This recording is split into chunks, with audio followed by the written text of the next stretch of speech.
नमस्कार दोस्तों, मैं राहुल आप सभी का मंथन में स्वागत करता हूं। आज के इस सेशन के अंतर्गत हम लोग बीपीएससी मेंस एग्जाम के प्रिपरेशन के अंतर्गत हम लोग जीएस पेपर 2 के एक महत्वपूर्ण टॉपिक आर्टिफिशियल इंटेलिजेंस या कृत्रिम बुद्धिमत्ता को समझने का प्रयास करेंगे। इससे पूर्व हम लोगों ने कृत्रिम बुद्धिमत्ता के एक इम्पोर्टेंट सेशन को ऑलरेडी हम लोगों ने कवर कर लिया है, जिसमें इसके विषय में हम लोगों ने बहुत सारी चीजों के ऊपर चर्चा की है। आज के इस सेशन के अंतर्गत हम लोग केवल राजनैतिक और सामाजिक प्रभाव को समझेंगे। यहाँ ध्यान रखने योग्य तथ्य है कि आर्टिफिशियल इंटेलिजेंस का जिस प्रकार से उपयोग पिछले 1-2 वर्षों के दौरान प्रचलन में बढ़ता गया है, इससे संबंधित प्रश्न जो है ये प्रश्न पूछे जाएंगे, चाहे इसके राजनैतिक या सामाजिक प्रभाव, ये दोनों प्रभाव आपसे पूछे जा सकते हैं और दोनों पॉजिटिव और नेगेटिव इम्पैक्ट दोनों एक साथ में आपको रख करके लिखने के लिए दिया जा सकता है। यह सेशन 70वीं बीपीएससी के साथ साथ 71वीं बीपीएससी मेंस और अदर सिविल सर्विसेज के मेंस एग्जामिनेशन के पॉइंट ऑफ व्यू से अत्यंत महत्वपूर्ण होने वाला है। साइंस एंड टेक का यह सेशन होगा और यहाँ ध्यान रखने योग्य तथ्य है कि यहाँ से प्रश्न आपसे पूछे जाएंगे, क्योंकि जिस प्रकार से हमारा दिन प्रतिदिन जब निर्भरता है आर्टिफिशियल इंटेलिजेंस के ऊपर बढ़ती जा रही है, इससे संबंधित प्रश्नों प्रश्नों को आप लोग विभिन्न एग्जाम में देख सकते हैं। तो सबसे पहले यहाँ हम लोग चर्चा कर लें कि जब भी हम लोग अपना आंसर लिखें तो यहाँ पर ध्यान रखना है हमें कि ये 3 चीजें आप लोग को हमेशा ध्यान में आएगी। स्टार्टिंग में हमें इसका छोटा सा इंट्रोडक्शन देना है कि कहाँ और क्यों, इसका संदर्भ क्या है, कॉन्टेक्स्ट क्या है। उसके पश्चात हम लोग सीधा बॉडी पार्ट पे आते हैं और बॉडी पार्ट के अंतर्गत हम लोग अपने आंसर को लिखने का प्रयास करेंगे और आंसर के उपरांत हम लोग एक छोटा सा कंक्लूजन लिख करके हम लोग अपने आंसर को कंक्लूड कर देंगे। ये 3 चीजें आप लोग को हमेशा ध्यान में रखनी होगी और ये बार-बार मैं बातें रिपीट नहीं करता हूँ, ध्यान रखिएगा। आपको ये बातें अपने स्तर पर ध्यान में रखनी होगी कि हमें आंसर किस प्रकार से लिखना है, क्योंकि जब हम छत की ओर चढ़ते हैं तो छत पर चढ़ने के लिए हमें पहले पायदान पे कदम रखने की आवश्यकता होती है और फिर अंत में एक-एक करके हम लोग ऊपर सीढ़ियों के माध्यम से छत के ऊपर चढ़ जाते हैं। तो यहाँ पर छत चढ़ने का जो हमारा पहला पायदान होगा वह होगा कॉन्टेक्स्ट। और कॉन्टेक्स्ट की जब हम लोग बात करते हैं तो ध्यान रखिएगा कि हाल ही में हुई घटनाओं को हम लोग कॉन्टेक्स्ट के दृष्टिकोण से लिख सकते हैं। तो यहाँ पे हुआ क्या है कि भारत सरकार के इलेक्ट्रॉनिक और सूचना प्रौद्योगिकी मंत्रालय के द्वारा एक सार्वजनिक परामर्श पत्र जारी किया गया है, जिसे हम लोगों ने एआई गवर्नेंस दिशा निर्देश विकास पर एक रिपोर्ट के नाम से देखा है। ये ध्यान रखिएगा, ये इलेक्ट्रॉनिक्स और सूचना प्रौद्योगिकी मंत्रालय के द्वारा जारी किया गया एक परामर्श पत्र है, ये ध्यान रखिएगा।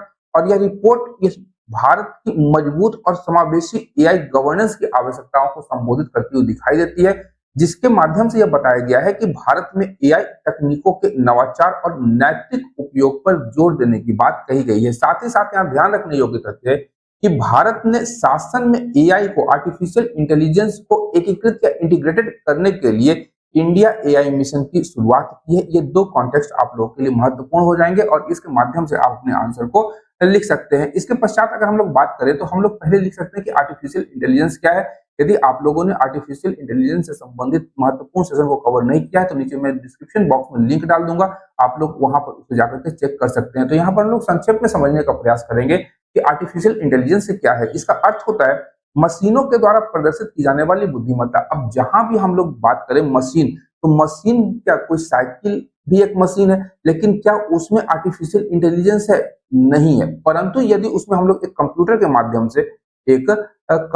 माध्यम से अगर उसमें आर्टिफिशियल इंटेलिजेंस को इंक्लूड कर दिया जाए, इनबिल्ड कर दिया जाए, तो वह हमारे लिए उपयोगी सिद्ध हो सकता है कई मायनों में। तो यहाँ पर ध्यान रखने योग्य तथ्य है कि वह बुद्धिमत्ता जो मशीनों के द्वारा प्रदर्शित की जाती है आर्टिफिशियल इंटेलिजेंस कहलाएगी। और आर्टिफिशियल इंटेलिजेंस वह क्षेत्र है जो मानव विचार, प्रक्रियाओं और व्यवहारों का अनुकरण करने वाली मशीनों के निर्माण के लिए सिद्धांतों और पद्धतियों को तैयार करने पर केंद्रित है। ये ध्यान रखिएगा, ये आर्टिफिशियल इंटेलिजेंस के अंतर्गत आता है। इसके अतिरिक्त अगर हम लोग समझने का प्रयास करें तो आर्टिफिशियल इंटेलिजेंस जो है यह एक ऐसा तरीका है जो किसी भी कंप्यूटर को, कंप्यूटर नियंत्रित रोबोट या सॉफ्टवेयर को मानव जैसे कार्य करने में सक्षम बनाता है। जिस प्रकार से हम लोग सोच समझ और करके काम कर सकते हैं, उसी प्रकार से आर्टिफिशियल इंटेलिजेंस मशीनों के अंदर सोचने और समझने की क्षमता को विकसित करने का अभिप्राय हो सकता है। यहाँ पर ध्यान रखिएगा कि न केवल मशीनें सोच समझ सकती हैं, बल्कि अपने अनुभवों से सीख सकती है और सीखने के पश्चात किसी प्रकार की समस्या को सुलझाने में इसमें सक्षमता उत्पन्न हो जाती है और वह अपना निर्णय लेने जैसे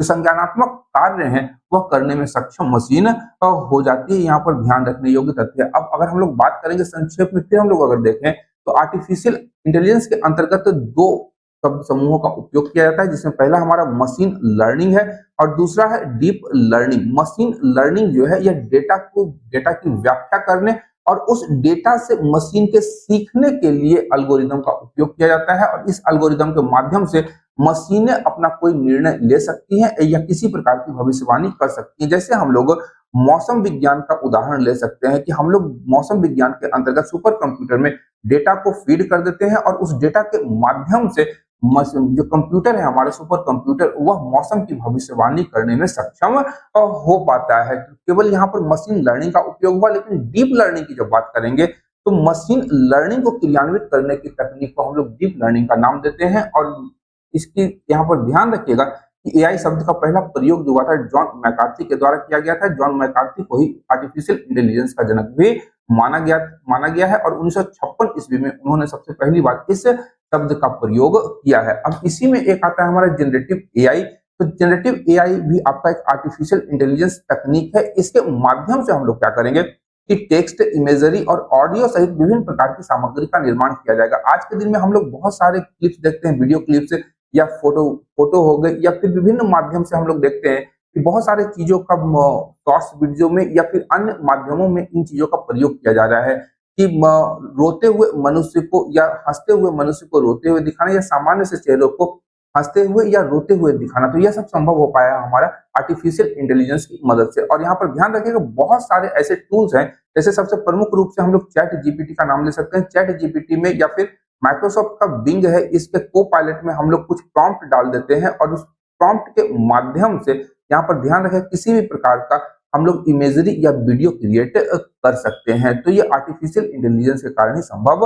हो पाया है। और जनरेटिव मॉडल जो है इसमें इनपुट मानदंडों के आधार पर नया डेटा बनाने की क्षमता को संदर्भित करता है। ये उदाहरण के लिए अगर हम लोग देखें कि आंख, बाल, त्वचा के रंग जैसे मापदंडों के एक सेट के द्वारा एक चेहरे की आकृति बनाई जा सकती है। यदि हम लोगों ने प्रॉम्प्ट के अंतर्गत लिखा कि हमें एक ऐसी तस्वीर या एक ऐसे पुरुष की या महिला की आवश्यकता है जिसकी आंखें भूरी हो, बाल का रंग भूरा हो, उसका चेहरा गोल हो और देखने में काफी खूबसूरत हो, तीखे नैन नक्श हो, तो इस प्रकार के प्रॉम्प्ट डाल करके हम लोग एक नई तस्वीर या उस तस्वीर से वीडियो को भी हम लोग प्राप्त कर सकते हैं। और यह सब संभव हो पाया है जनरेटिव एआई की मदद से। तो जनरेटिव एआई की अगर हम लोग बात करते हैं तो यह आर्टिफिशियल इंटेलिजेंस का एक समुच्चय है जिसका व्यापक सामाजिक और राजनीतिक प्रभाव जो है इसका तेजी से उपयोग हो रहा है। इसलिए वर्तमान समय की बात करेंगे तो राजनीतिक और सामाजिक जीवन पर इसका व्यापक प्रभाव पड़ता है। अब यदि हम लोग बात करें आर्टिफिशियल इंटेलिजेंस के आपके एडवांटेज और डिसएडवांटेज की, तो यहाँ पे मैंने दोनों दिया हुआ है, अलग अलग करके हम लोग इसे देखने का प्रयास करेंगे। तो यदि हम लोग बात करें सबसे पहले एडवांटेज इन इलेक्शन, चुनाव में या पॉलिटिकल एडवांटेज की बात करें आर्टिफिशियल इंटेलिजेंस की, तो संक्षेप में अगर हम लोग समझे तो इनहेंस्ड वोटर इंगेजमेंट हो सकता है। वोटर का जो इंगेजमेंट होगा उसे हम लोग ज्यादातर बढ़ा सकते हैं। उसका कैसे होगा ये, तो ये पे हमें ध्यान रखना है कि इंफॉर्मेशन जो होगी कैंडिडेट्स के बारे में, जो इंफॉर्मेशन होगी उसकी पॉलिसीज के बारे में जो सूचनाएं होंगी वह हम लोग पहुंचा सकते हैं वोटर के पास में। और वोटर अपना विकल्प चुनने के लिए स्वतंत्र हो सकता है कि कौन सा उम्मीदवार के पास में अच्छी पॉलिसी है, कौन सा हमारे लिए बेहतर कैंडिडेट साबित हो सकता है। दूसरा है एफिशिएंट इलेक्टोरल मैनेजमेंट हो जाएगा हमारा। इससे हमारा क्या होगा कि easy voter list management and logistics planning में यह काफी ज्यादा काम देगा। डिस इंफॉर्मेशन डिटेक्शन, अब सबसे बड़ी बात है कि चुनाव की जब बात होती है और भारत जैसे देश में जहां पर चुनाव में बहुत सारे फेक न्यूज फैलाए जाते हैं, तो इन फेक न्यूज से निपटने के लिए हम लोग डिस इंफॉर्मेशन डिटेक्शन कर सकते हैं कि किस प्रकार से कि गलत सूचनाएं प्रसारित न की जाए, उसे पकड़ करके उसे जल्दी से जल्दी रोका जाए और जिससे कि वोटर के मध्य में गलत दुर्भावना या गलत भ्रांतियां उत्पन्न न हो। एक्सेसिबिलिटी इंप्रूवमेंट्स हो जाएगा। यहाँ पर ध्यान रखेगा कि रियल टाइम ट्रांसलेशंस और असिस्टिव टेक्नोलॉजीज की मदद से हम लोग ये और भी ज्यादा बेहतर कर सकते हैं अपने चुनावों को। डेटा एनालिटिक्स में यूज कर सकते हैं, टारगेटेड कम्युनिकेशन में इसका यूज कर सकते हैं, साथ ही साथ स्ट्रेटेजी ऑप्टिमाइजेशन में भी इसका उपयोग आर्टिफिशियल इंटेलिजेंस का हम लोग कर सकते हैं। अब यदि हम लोग विस्तार पूर्वक समझने का प्रयास करें तो यहाँ पर ध्यान रखेगा कि इसके पॉजिटिव इम्पैक्ट जो है पॉलिटिकल लाइफ में या सामाजिक क्षेत्र में, राजनीतिक क्षेत्र में इसका पॉजिटिव इम्पैक्ट क्या हो सकता है, तो अभिनव नीति विकास हो सकता है। यहाँ ध्यान रखिएगा कि एआई का उपयोग अभिनव नीति विकास या इनोवेटिव पॉलिसी मैनेजमेंट में काफी तेज गति से हो रहा है। यहाँ पर उदाहरण के लिए हम लोग ध्यान रखेंगे और प्रत्येक जो पॉइंट होगा हमारा, हर एक पॉइंट के नीचे एक उदाहरण देना बहुत ही महत्वपूर्ण हो जाता है इन सवालों के उत्तर देने के क्रम में, क्योंकि हम अपने जो भी हम पॉइंट लिख रहे हैं तो उसको संपुष्ट हम किस प्रकार से कर रहे हैं, कहाँ पर इस प्रकार के काम हो रहे हैं। तो इसके लिए हम लोग उदाहरण के रूप में देख सकते हैं कि अमेरिकी कांग्रेस में आर्टिफिशियल इंटेलिजेंस के द्वारा तैयार किया गया बिल जो है वह विधायी प्रारूपण में इसमें एआई का उपयोग किया गया है। तो इस प्रकार से हम लोग इनोवेटिव पॉलिसी डेवलपमेंट में इसका उपयोग कर रहे हैं। उन्नत राजनीतिक संदेश या इनहैंस्ड पॉलिटिकल मैसेजिंग में इसका उपयोग किया जा रहा है। और यहाँ ध्यान रखिएगा कि जो भी मैसेजों की गूंजने वाले राजनीतिक संदेशों को तैयार करने में इसका उपयोग किया जा रहा है।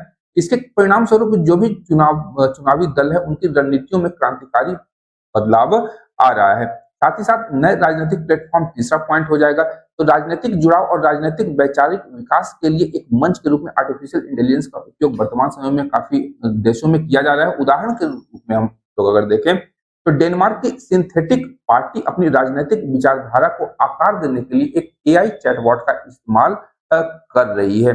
चौथा अगर हम लोग देखें तो आर्थिक योगदान की भी बात कर सकते हैं। तो एआई द्वारा संचालित धन उगाने और व्यवसायिक उपक्रम जो है ये राजनीतिक वित्त गतिशीलता में एक महत्वपूर्ण बदलाव का संकेत देते हैं।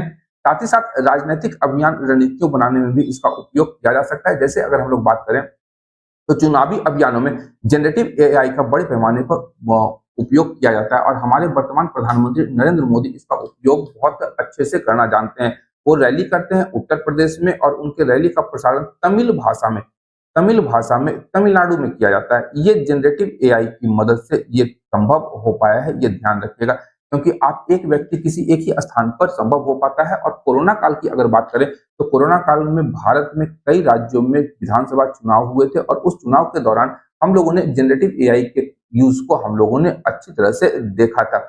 और यहाँ पर ध्यान रखिएगा कि चुनावी भाषणों का कई भाषाओं में लाइव अनुवाद इसके माध्यम से किया जाता है। ये सब चीजें हो जाएंगी। इसके अतिरिक्त अगर हम लोग बात करें तो हम लोग समझेंगे निगेटिव इम्पैक्ट को, कि आखिर आर्टिफिशियल इंटेलिजेंस का पॉलिटिकल क्षेत्र में क्या निगेटिव इम्पैक्ट हो सकता है। तो सबसे पहला है हमारा पॉलिटिकल पोलराइजेशन। ये बहुत इंपॉर्टेंट है और भारत में तो चुनाव के दौरान पॉलिटिकल पोलराइजेशन बहुत ही महत्वपूर्ण मुद्दा बन जाता है, क्योंकि यहाँ पर हम लोग अगर देखते हैं तो धर्म के आधार पर मतदाताओं को लुभाने का प्रयास किया जाता है और जिससे पोलराइजेशन काफी ज्यादा बढ़ जाता है। इसके अतिरिक्त deep fakes creation and spread, यहाँ पर डीप फेक इंफॉर्मेशन बहुत ज्यादा फैलता है, ये ध्यान रखिएगा। और फेक वीडियोस, फेक न्यूज जो है बहुत जल्दी फैलाए जाते हैं। यहाँ पर ध्यान रखने योग्य तथ्य है कि डीप फेक एक ऐसी तकनीक है जिसमें किसी का चेहरा और किसी का पूरा शरीर के आधार पर हम लोग किसी भी नए अवतार को बना सकते हैं। और अगर यहाँ पर मैं बैठा हूं तो डीप फेक की मदद से मैं यहाँ पर नरेंद्र मोदी जी का चेहरा लगा करके उनके द्वारा मैं ये सेशन करवा सकता हूं। तो इस प्रकार के डिस इंफॉर्मेशन भी इस डीप फेक क्रिएशन के माध्यम से फैलाए जाते हैं, जिससे मिसलीडिंग जो वोटर होंगे हमारे मिसलीड होते हैं। हाइपर रियलिस्टिक कंटेंट ये दिखाई देते हैं। और यहाँ पर ध्यान रखने बात है कि किसी भी व्यक्ति का जो रेपुटेशन होता है इस डीप फेक्स के माध्यम से ये काफी ज्यादा वो डैमेज हो जाता है। डिस इन्फॉर्मेशन कैंपेन्स की बात करेंगे तो ध्यान रखिएगा कि ऑटोमेशन के माध्यम से फॉल्स नैरेटिव और टारगेटिंग स्पेसिफिक कैंपेन्स चलाने के लिए इसका उपयोग किया जा रहा है। प्रोपेगेंडा इन्हेंसमेंट की बात करेंगे तो ध्यान रखिएगा कि किसी भी चीज को प्रोपेगेट करने के लिए, गलत तथ्यों को प्रस्तुत करने के लिए प्रोपेगेंडा इन्हेंसमेंट का कार्यक्रम एआई के माध्यम से किया जा रहा है। इरोजन ऑफ ट्रस्ट बहुत इंपॉर्टेंट है। अगर आपके यदि किसी कैंडिडेट में किसी भी वोटर्स का या अधिकांश वोटर्स का ट्रस्ट है तो उस ट्रस्ट को समाप्त करने में भी इसका उपयोग किया जा रहा है। विभिन्न माध्यमों से उस कैंडिडेट के विरुद्ध मिस इन्फॉर्मेशन या डिफेक्ट के माध्यम से उसके विरुद्ध किसी प्रकार का प्रोपेगेंडा को प्रोपेगेट करवाया जा सकता है। इसके अतिरिक्त पॉलिटिकल वायलेंस रिस्क भी इससे काफी ज्यादा मात्रा में उत्पन्न होता है। कुछ वीडियो कहीं का प्रसारित करके और उसे एक जगह का बता करके पॉलिटिकल नैरेटिव या पॉलिटिकल एजेंडा को सेट किया जा सकता है। ध्रुवीकरण के माध्यम से धर्म के आधार पर भारत में चुनावों को प्रभावित करने का प्रयास किया जा सकता है, जिससे कि हिंसा की भी प्रबल संभावनाएं बन जाती है। मैनिपुलेशन ऑफ वोटर बिहेवियर हो सकता है। ये ध्यान रखिएगा कि वोटर के बिहेवियर को बदलने में इस तकनीक के माध्यम से मैनिपुलेशन किया जा सकता है। साथ ही साथ डिस्ट्रप्शन ऑफ इलेक्टोरल प्रोसेस भी हो सकता है। ये ध्यान रखिएगा कि जो भी हमारा चुनावी प्रक्रिया है उसमें डिस्ट्रप्शन भी उत्पन्न किया जा सकता है एआई के माध्यम से। और मूलतः इसमें होगा हमारा फॉल्स इंफॉर्मेशन, यानी गलत सूचनाएं फैला करके चुनावी प्रक्रियाओं को बाधित किया जा सकता है, जिससे इन फॉल्स इंफॉर्मेशन के माध्यम से जो हमारा वोटिंग है वो वहां पर कंफ्यूजन और अनरेस्ट की स्थिति उत्पन्न हो सकती है और वहां पर हिंसा की भावनाएं भी बढ़ सकती है। अब निगेटिव इम्पैक्ट्स की बात करेंगे तो डीप फेक्स की हम लोग बात कर ही चुके हैं। इसे झूठे लाभ को बढ़ावा मिलता है, और झूठा लाभ क्या है कि वह स्थिति जब एक अवांछनीय सत्य को, यानी जो गलत तथ्य है, गलत तथ्य के माध्यम से डीप फेक या फर्जी खबर के रूप में खारिज कर दिया जाता है। राजनीतिक नेता, मीडिया और सच्चाई के वास्तविक हिस्से को बदलने के लिए एआई के माध्यम से उत्पन्न डीप फेक को हथियार बना गए। और इसका सबसे महत्वपूर्ण उदाहरण हम लोग देखते हैं, डोनाल्ड ट्रंप के डीप फेक वीडियो वास्तविक और नकली के बीच की रेखा को धुंधला कर देते हैं। यदि आप लोगों ने यूएस के इलेक्शन को कवर किया होगा या उसे देखा होगा, तो वहां पर डोनाल्ड ट्रंप के डीप फेक वीडियोस काफी ज्यादा धमक सुनाई दी थी। और यहाँ पर ध्यान रखेगा कि जो असली वीडियो होता है उस वीडियो को लोग नकली मानकर खारिज करने लगते हैं, और जबकि जो नकली वीडियो होता है उसे ही वो लोग एक्सेप्ट करने लगते हैं। तो इस प्रकार के प्रभाव भी यहाँ पर देखे जाते हैं। अब उसके अतिरिक्त कि चुनाव जैसे लोकतांत्रिक प्रक्रियाओं में विश्वास का क्षरण हो जाता है लोगों का।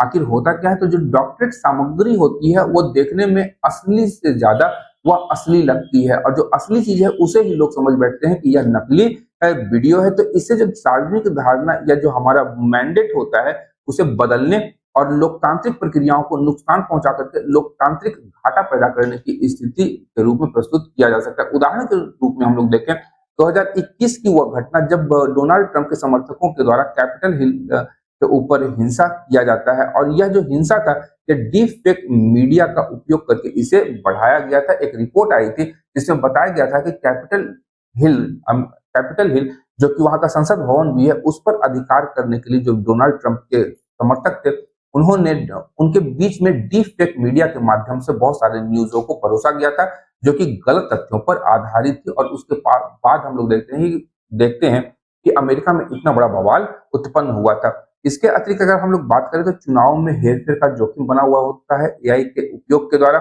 इसका रीजन क्या है, तो झूठे राजनीतिक विचारों के प्रसार के माध्यम से चुनाव और जनमत को प्रभावित करने का प्रयास किया जा सकता है। नैतिक और कानूनी चुनौतियां भी इससे उत्पन्न हो सकती हैं।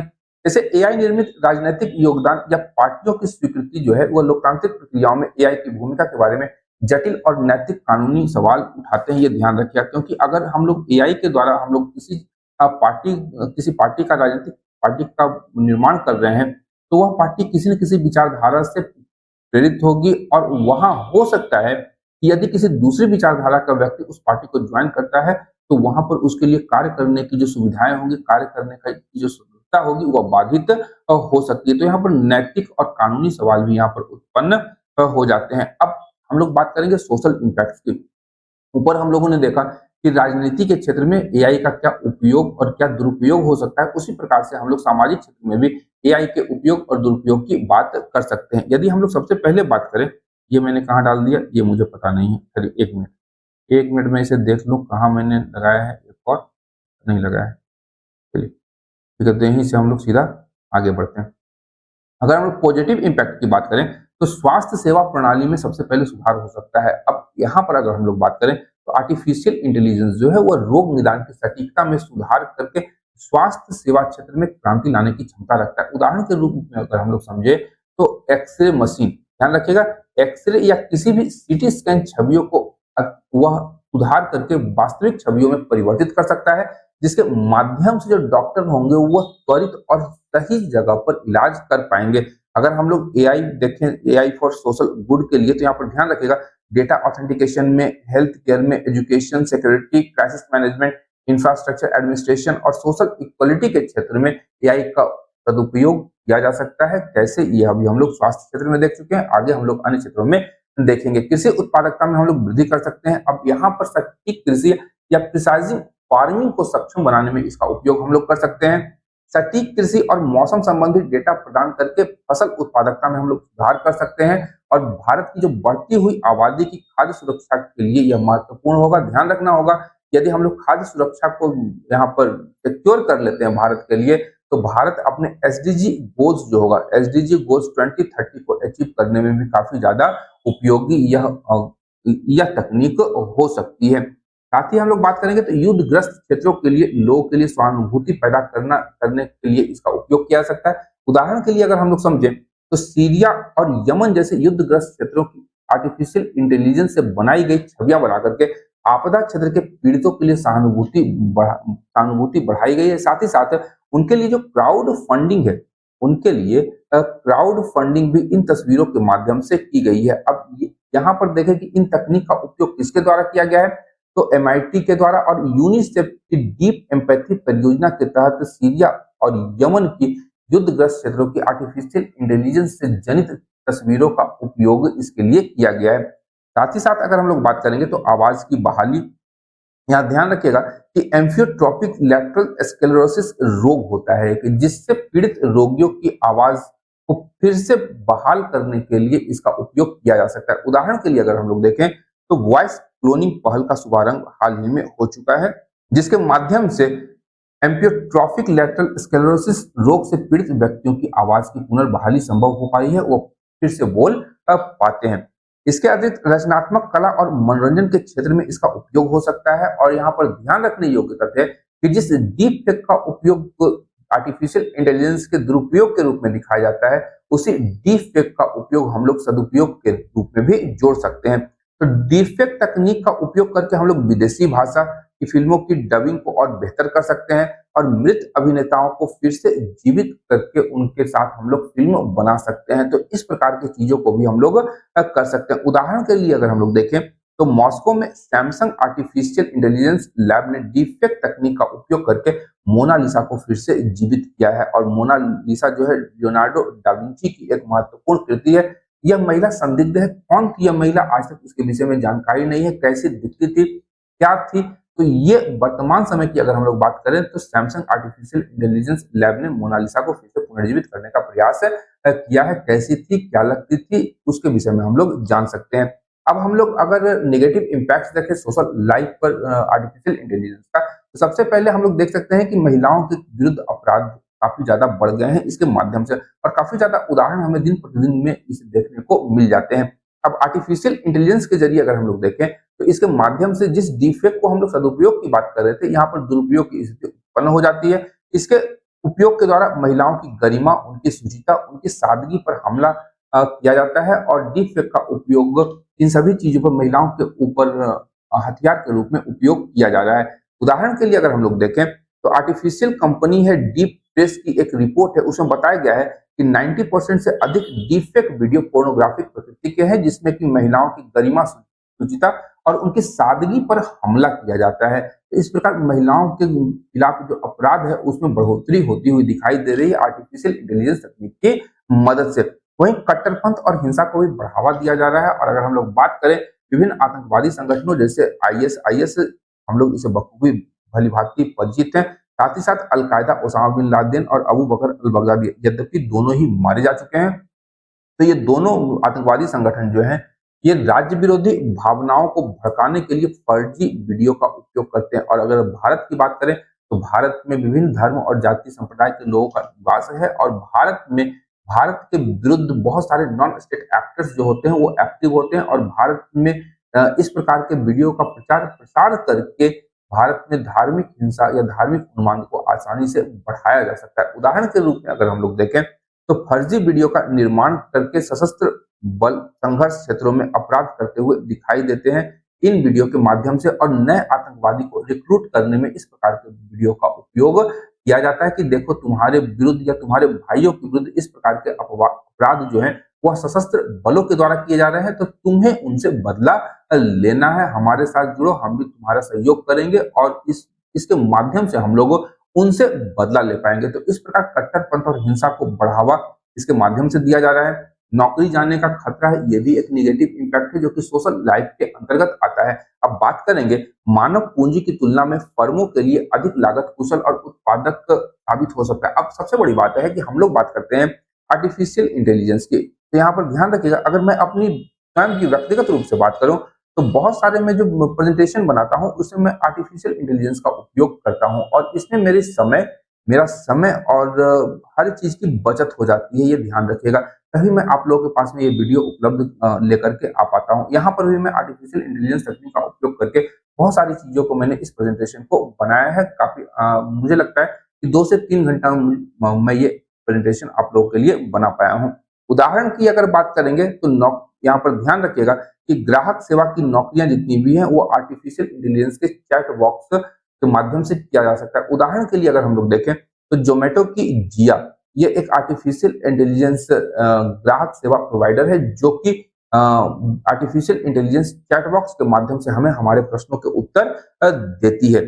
इसके अतिरिक्त डेटा गोपनीयता की चिंताएं भी ये ध्यान रखेगा। और वर्तमान समय की बात करेंगे तो विशाल मात्रा में डेटा का विश्लेषण करने और एआई की क्षमता डेटा सुरक्षा, साइबर सुरक्षा और गोपनीयता पर महत्वपूर्ण चिंताएं पैदा करती है। यहाँ ध्यान रखिएगा कि आज के दिन में डेटा इतना ज्यादा कलेक्ट किया जा रहा है विभिन्न टेक कंपनियों के द्वारा कि उसकी सुरक्षा करना एक सबसे बड़ी चुनौती है। और आर्टिफिशियल इंटेलिजेंस के माध्यम से उस डेटा में आसानी से सेंध लगाया जा सकता है, जिसके कारण हमारी जो क्रेडेंशियल्स है वह किसी लोग के द्वारा, किसी भी अपराधी प्रवृत्ति के लोगों के द्वारा उपयोग करके हमारे विरुद्ध कार्य किए जा सकते हैं। इसके अतिरिक्त पर्यावरणीय संबंधी चिंताएं भी बहुत महत्वपूर्ण है। और एआई सिस्टम की जो कंप्यूटिंग पावर होती है वो काफी ज्यादा होती है और इसका पर्यावरण पर गंभीर प्रभाव पड़ता है, जिसके परिणाम स्वरूप जो हमारा कार्बन फुटप्रिंट है, कार्बन फुटप्रिंट ये लगातार बढ़ता जाता है। ध्यान रखने योग्य तथ्य क्या है यहाँ पर कि वर्तमान समय में संपूर्ण विश्व ग्लोबल वार्मिंग की समस्या से जूझ रहा है। और इस दरमियान यदि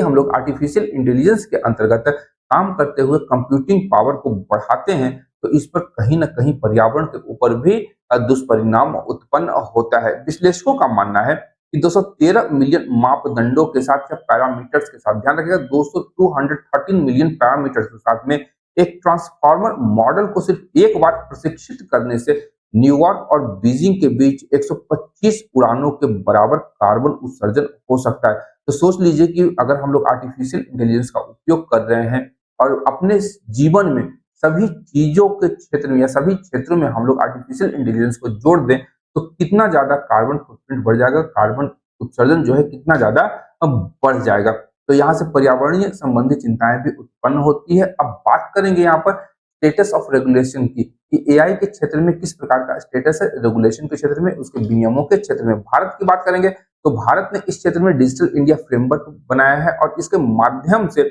एआई को विनियमित करने के प्रावधान शामिल करने की बात भारत के द्वारा कही गई है। इस फ्रेमवर्क का उद्देश्य क्या है तो डिजिटल नागरिकों की सुरक्षा करना और आर्टिफिशियल इंटेलिजेंस के सुरक्षित और विश्वसनीय उपयोग को सुनिश्चित करना इस डिजिटल इंडिया फ्रेमवर्क का मूल उद्देश्य है। वहीं राष्ट्रीय आर्टिफिशियल इंटेलिजेंस कार्यक्रम भी प्रारंभ किया गया है भारत सरकार के द्वारा, जिसके माध्यम से भारत आर्टिफिशियल इंटेलिजेंस के कुशल और जिम्मेदार उपयोग को बढ़ावा देने के लिए एक राष्ट्रीय एआई कार्यक्रम की स्थापना की गई है। इसके साथ ही राष्ट्रीय डेटा गवर्नेंस फ्रेमवर्क नीति का निर्माण किया गया है, जिसने भारत में एआई सिस्टम में उपयोग किए जाने वाले डेटा सहित डेटा के संग्रह, भंडारण और उपयोग को नियंत्रित करने के लिए एक राष्ट्रीय डेटा गवर्नेंस फ्रेमवर्क नीति लागू की गई है। साथ ही साथ यहाँ पर ध्यान रखिएगा यह नीति जो है आर्टिफिशियल इंटेलिजेंस पारिस्थितिकी तंत्र में डेटा के नैतिक और जिम्मेदार संचालन को सुनिश्चित करने में मदद करेगी। इसके अतिरिक्त डिजिटल इंडिया अधिनियम का मसौदा तैयार किया गया है और यहाँ पर ध्यान रखिएगा कि भारत सरकार के सूचना और प्रौद्योगिकी और इलेक्ट्रॉनिक्स मंत्रालय के माध्यम से डिजिटल इंडिया अधिनियम का मसौदा तैयार करने पर काम किया जा रहा है। और यह जो अधिनियम है यह मौजूदा आईटी अधिनियम का स्थान लेगा और इसमें हम लोग देखेंगे कि उभरती हुई प्रौद्योगिकियों जैसे हमारा आर्टिफिशियल इंटेलिजेंस हो गया, क्वांटम तकनीक हो गया या ब्लॉकचेन तकनीक हो गया, तो जो भी उभरती हुई प्रौद्योगिकी है विशेष रूप से एआई और उसके उपयोगकर्ताओं को नुकसान से बचाने के लिए उन्हें कैसे विनियमित किया जाए, इस पर समर्पित एक विशिष्ट अध्याय को जोड़ने की बात इस डिजिटल इंडिया अधिनियम के मसौदे में कही गई है, ताकि जो भी उभरती हुई प्रौद्योगिकियां हैं उसे ससमय विनियमित करने का प्रयास किया जाए। रेस्ट ऑफ द वर्ल्ड की बात करें कि वहां पर किस प्रकार के नियम अधिनियम विनियम बनाए जा रहे हैं, सबसे पहले यूरोपीय संघ की बात करेंगे तो यूरोपीय संघ ऊपर से नीचे या top to down artificial intelligence को विनियमित करने के लिए आर्टिफिशियल इंटेलिजेंस एक्ट या एआई एक्ट के मसौदे पर काम कर रहा है, जो कि यूरोपीय संघ में आर्टिफिशियल इंटेलिजेंस को विनियमित करने का कार्य करेगा। साथ ही साथ संयुक्त राज्य अमेरिका की बात करेंगे तो white house of science and technology policy ने स्वचालित प्रणालियों के विकास, उपयोग और उनके परिनियोजन के लिए एक गैर बाध्यकारी ब्लूप्रिंट, जिसे एआई बिल ऑफ राइट्स के लिए ब्लूप्रिंट प्रकाशित किया है, जिस आर्टिफिशियल इंटेलिजेंस से होने वाले संभावित नुकसान को कम करने के सिद्धांतों को सूचीबद्ध किया गया है। जापान की बात करेंगे तो जापान ने एआई को विनियमित करने के लिए जापान का एक दृष्टिकोण सोसाइटी 5.0 परियोजना द्वारा निर्देशित किया है। इसका उद्देश्य है नवाचार के साथ सामाजिक समस्याओं का समाधान करना। चीन की बात करेंगे तो चीन ने अगली पीढ़ी की कृत्रिम बुद्धिमत्ता विकास योजना की स्थापना की है और आर्टिफिशियल इंटेलिजेंस के नैतिक दिशा निर्देश प्रकाशित किए हैं। साथ ही साथ आर्टिफिशियल इंटेलिजेंस अनुप्रयोगों से संबंधित विशिष्ट कानूनों का प्रकाशन चीन के द्वारा किया गया है, जैसे कि आपका एल्गोरिदम संबंधित सिफारिशों का प्रबंधन कैसे किया जाए, इससे संबंधित जो भी विशिष्ट कानून है, इसका प्रकाशन चीन ने ऑलरेडी किया हुआ है।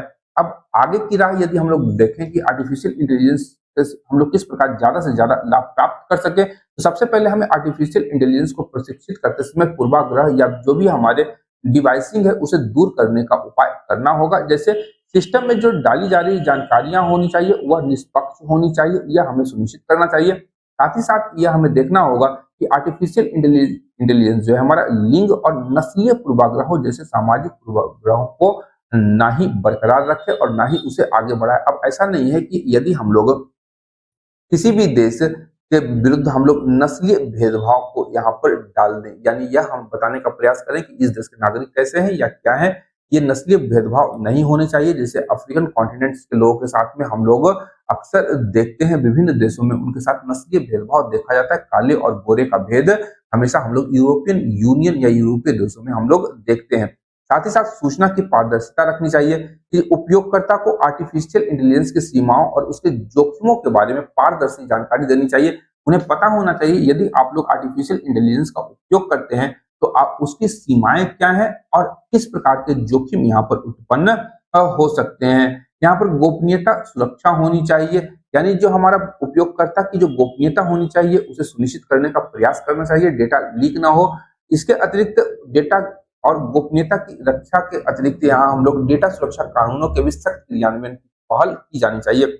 एआई का नैतिक उपयोग करना चाहिए, यानी केवल लाभकारी उद्देश्यों के लिए हम लोग इसका उपयोग कर सकते हैं और सभी देशों के द्वारा ब्लेचली घोषणा पत्र को सार्वभौमिक रूप से अपनाने की दिशा में प्रयास किए जाने का प्रयास किया जाना चाहिए। अब यहाँ पर एक तथ्य आया है, ब्लेचली घोषणा, तो इसे अंत में हम लोग इसे भी कंक्लूड कर लेंगे, ये ध्यान रखिएगा। तो ब्लेचली घोषणा की बात अगर हम लोग करते हैं तो ब्लेचली घोषणा की बात करेंगे तो ब्लेचली घोषणा पत्र कृत्रिम बुद्धिमत्ता सुरक्षा पर एक वैश्विक समझौता है और यह 1 नवंबर 2023 को ब्रिटेन के ब्लेचली पार्क में एआई सुरक्षा शिखर सम्मेलन के दौरान इस पर हस्ताक्षर किए गए थे।